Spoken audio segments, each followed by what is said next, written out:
नमस्कार। आप सभी का बहुत बहुत धन्यवाद कि आप मुझसे इतना प्रेम रखते हैं, मुझ पर इतना विश्वास रखते हैं, मुझे इतने अच्छे अच्छे कमेंट्स करते हैं, चाहे यूट्यूब, फेसबुक या इंस्टाग्राम के माध्यम से, चाहे व्हाट्सएप या फ़ोन कॉल पर जब कंसल्टेशन लेते हैं तो मुझे इतने अच्छे अच्छे रिव्यूज़ देते हैं, जिसके लिए आपका बहुत बहुत धन्यवाद। और फिर यहाँ पर मेरा भी कुछ फ़र्ज़ बनता है, फ़र्ज़ ये कि आप सभी को ज्योतिष या फिर धर्म के नाम पर फैल रही गलत अवधारणाओं से बचाऊं, अंधविश्वास से बचाऊं। जो आपके लिए सही है वो बात करूं, जो समाज के लिए सही है वो बात करूं, ताकि आप लूट पाट से भी बच पाए। हालांकि ये जो मेरा ये जो संकल्प है ये शुरुआत से चले आ रहा है, आज तक चल रहा है, और आज का वीडियो भी कुछ इसी बात को लेकर के है। एक भी दिन नहीं जाता ऐसा मेरा जब मैं कंसल्टेशन दूं और कम से कम एक व्यक्ति के द्वारा तो ये कह ही दिया जाता है कि सर हम पर किसी ने कुछ कर दिया। और डायरेक्टली उन्हें यदि मैं कहूं कि नहीं किसी ने कुछ नहीं किया तो वो मेरी बात मानेंगे नहीं, मुझे मालूम है इस बात को, क्योंकि वो जब मेरे पास आ रहे हैं तो उनके दिमाग में ये विश्वास है और पूरी तरह से भरा हुआ है। ये उनका दिमाग इस विश्वास से लबालब भरा हुआ है। हालांकि विश्वास नहीं, अंधविश्वास है, लेकिन इस अंधविश्वास से लबालब भरा हुआ है कि किसी ने कुछ कर दिया। अभी मैं कुछ बोलूंगा ना कि नहीं किया, मैं कुछ साइंटिफिकली चीजें समझाऊंगा तो उन्हें समझ में नहीं आएगी। तो इस वजह से कई बार मैं लोगों को देख करके बातें करता हूं कि भाई ये समझने वाले व्यक्ति हैं या फिर नहीं है। देखिए मेरा उद्देश्य क्या है, मेरा उद्देश्य आप सभी का भला करना, आप सभी का अच्छा करना, आप सभी का अच्छा हो, केवल ये मेरा उद्देश्य है। अब वो किसी भी तरह से हो अच्छा। तो कई बार ऐसा होता है कि जो लोग समझने वाले होते हैं, जो भाई बहन समझ सकते हैं, उन्हें तो मैं समझा देता हूं, लेकिन कई भाई और बहन ऐसे होते हैं जो समझ नहीं सकते, तो उन्हें मैं समझाने की कोशिश भी नहीं करता हूं, लेकिन अपने तरह से उपाय दे देता हूं जिससे उनको निसंदेह राहत मिल जाती। फिर बाद में वो मुझे कहते भी कि हमें राहत मिली। लेकिन एक्चुअलिटी में मैं क्या सोचता हूं इस बारे में कि किसी ने कुछ कर दिया हमारे ऊपर, किसी ने कुछ तंत्र जादू टोना कर दिया, काला जादू कर दिया, इसके बारे में मैं क्या कहूंगा।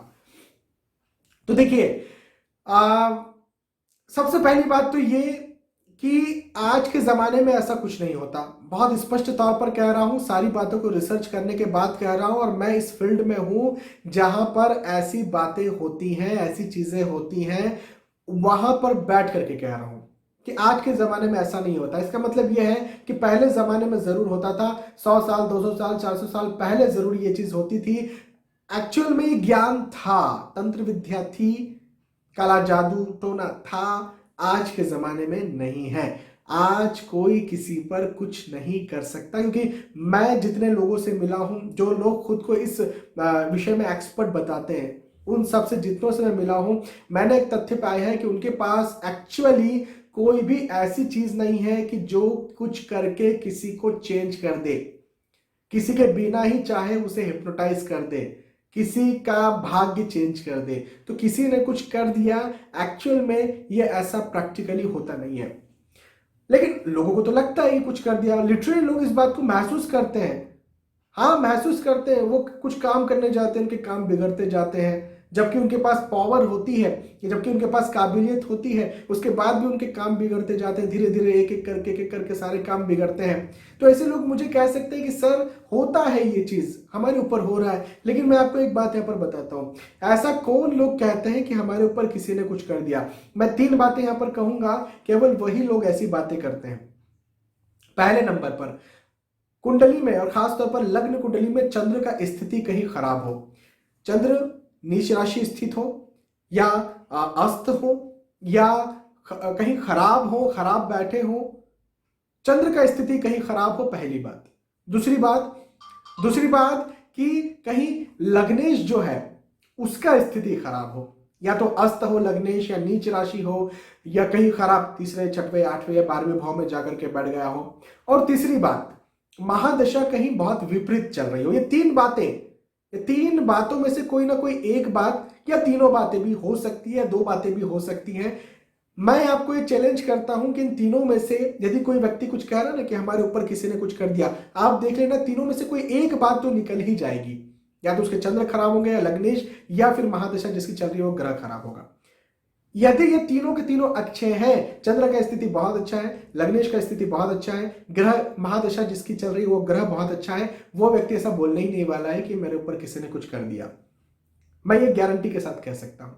तो फिर इसका क्या मतलब है? जिनके 3 अच्छे होंगे उस पर कोई कुछ नहीं कर सकता, और जिनके 3 में से या कोई एक भी खराब होगा उस पर कोई कुछ कर सकता है? नहीं। एक्चुअल में क्या होता है, देखिए, जब हमारा समय खराब होता है, भाई कई लोगों के साथ समय खराब चलता है, दशाएं खराब चलती हैं, तो जब हमारा समय खराब होता है तो काम नहीं बनते हैं, और जब काम नहीं बनते हैं तब हमें लगता है कि यार हम तो करना चाह रहे हैं, हमारे पास तो दिमाग है, हमारे पास तो बुद्धि है, हमारे पास तो ताकत है, हमारे पास तो विल पावर है, लेकिन हम उस काम को नहीं कर पा रहे हैं। तो कुछ कुछ चीज मुझे हमें जो है वो जकड़ रही है, पकड़ रही है, पीछे खींच रही है, ऐसा लगता है।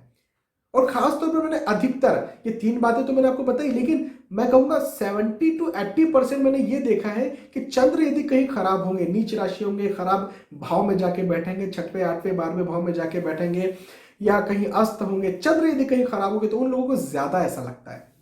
ये 70 to 80% मैंने देखा है। तो एक्चुअली आपका समय खराब है। और फिर सेकंड नंबर पर मन कमजोर है या मन खराब है। मन कमजोर, मन खराब मतलब चंद्र है आपके मन का कारक, तो वो कमजोर है या वो खराब है, या शनि साढ़ेसाती कई बार चल रही होती है तो मन उसमें कमजोर हो जाता है, साइकोलॉजिकली जो है वो डिस्टर्ब हो जाते हैं। तो इस तरह से जो है ऐसी स्थिति जब बनती है किसी की कुंडली में, तो उसे इस बात का जो भ्रम होने लगता है कि किसी ने कुछ कर दिया। एक्चुअल में ऐसे कोई कुछ नहीं कर सकता। आप खुद सोचिए, आप खुद एक बात सोचिएगा। मान लेते हैं कि अब कुछ दर्शक देख रहे हो जिन्हें लगता हो कि भाई हम पर किसी ने कुछ किया, या उन्हें लगता हो कि हमारे कोई भाई बहन या कोई रिश्तेदार है उन पर किसी ने कुछ किया, ये लग सकता है आप लोगों को या कुछ दर्शकों को। तो मैं ये कहता हूं कि यदि आपको लगता है कि आप पर किसी ने कुछ किया, तो आप कौन हैं? आप कौन हैं? या जो आपके जो करीबी हैं, रिश्तेदार हैं, वो कौन है? कौन है? उनका उनका क्या हैसियत है? मेरी बातों को गलत मत लेना, मेरी बातों को समझने का प्रयास करना। उनका क्या हैसियत है? क्या उन पर कर सकता है कोई? क्या आप पर कर सकता है कोई? तो उसके पहले आरबीआई के गवर्नर पर ना करें, जो नोट छापने की मशीन जहां पर है उनको उन पर करके क्या नोट वहां से ना ले लें? क्या पाकिस्तान की सेना पर ना करें, जहां से इतनी सारी गोली बारियां और ये सब चलती रहती है? हमारे देश के जवान क्यों जान दे रहे हैं इतनी ज्यादा? यही जाकर के कुछ ना कुछ कर दे और देश के जवानों की जान भी कम से कम बच जाए। क्या इतना अकाल पड़ता है, इतने किसान आत्महत्या कर रहे हैं, इन पर क्यों नहीं कोई कुछ करके पॉजिटिव कुछ कर लेता? इतने आतंकवादी सब फैले हुए हैं, इतनी ज्यादा लड़ाई झगड़े और ये सब होते हैं, इन पर क्यों नहीं कोई कुछ कर देता? प्रधानमंत्री पर क्यों नहीं कोई कुछ करता? राष्ट्रपति पर कोई क्यों नहीं कुछ करता? देश के लोकतंत्र पर क्यों नहीं कोई कुछ करता? क्यों जो है वो आप पर, हमारे पर, जिनकी कोई खास हैसियत नहीं है, उन पर करता है? हम पर करके मिलेगा क्या लोगों को? हम क्या दे देंगे? पैसा दे देंगे? क्या दे देंगे? तो मेरा कहने का मतलब आप समझिए, यदि किसी को लिटरली कुछ करना है और उसको करने की पावर भी है, तो छोटे छोटे दाव क्यों खेलेगा? और दाव खेल करके मिलेगा क्या? वो बड़े बड़े दाव खेल सकता है ना, जैसे मैंने बताया, आरबीआई के गवर्नर, फाइनेंस मिनिस्टर, रक्षा मंत्री, इन पर दाव खेल सकता है, मुख्यमंत्री, प्रधानमंत्री, गृह मंत्री। हम पर क्यों कोई दाव खेलेगा? तो देखिए, एक्चुअली कोई कुछ नहीं कर सकता। पहले ये विद्याएं रही थी जो कि भाग्य को चेंज कर सकती थी। हिप्नोटिज्म होता है एक्चुअल में, किसी को सम्मोहित कर लेना होता है, लेकिन वो तब तक नहीं हो सकता जब तक इंसान खुद ना चाहे। जैसे मुझे कोई हिप्नोटाइज कर सकता है, लेकिन मुझे चाहना पड़ेगा, मुझे उसके पास जाना पड़ेगा, तब जाकर कोई मुझे हिप्नोटाइज करेगा, और मुझे ये चाहना पड़ेगा कि मुझे हिप्नोटाइज करो। बिना मेरे चाहे कोई मुझे हिप्नोटाइज नहीं कर सकता। तो इसी प्रकार से कोई दूर बैठा है, किसी ने कुछ फेंक दिया आपके ऊपर और आपके ऊपर कुछ उसने कर दिया, प्लीज इन बातों में आप ना आए। आप जो है वो अंधविश्वास में फिर फंसते जाएंगे, फिर आप किसी और के पास जाएंगे, फिर कोई और आपको लूटेगा।